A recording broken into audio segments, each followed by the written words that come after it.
When I was a much younger fellow, I almost bought an Alfa Romeo.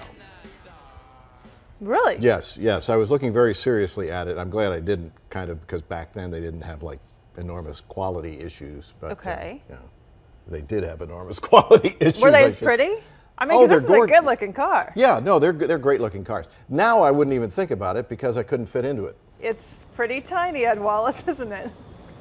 The greatest thing about driving this Alfa Romeo 4C today is I only have to get out of it one more time. Right. We brought a lot of sports cars over the years over here. The Acura NSX back in the 90s. In fact, I was at Road Atlanta once with a bunch of the journalists who were well known internationally for their automotive reviews, and everybody took a vote on what was the greatest sports car ever made. It wasn't the Porsche that was picked, it wasn't the Corvette, it was the Acura NSX.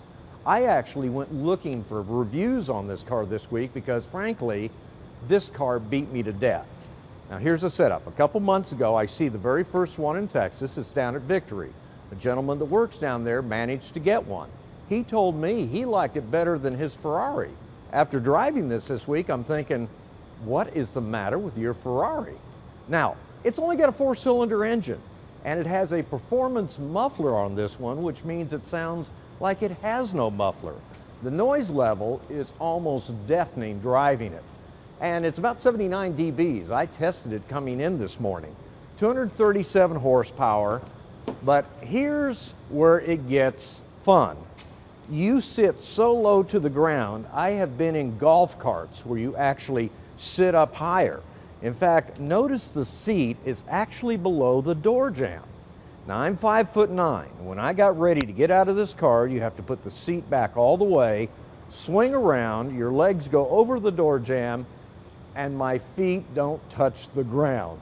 You honestly have to use your arms to force yourself out of this vehicle, and that's actually a first for me.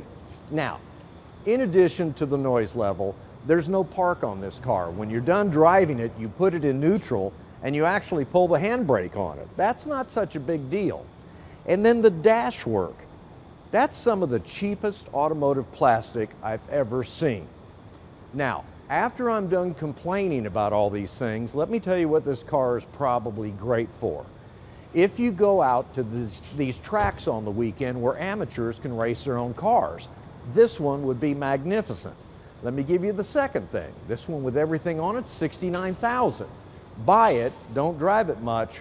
This car will be a real collectible worth a fortune in the future.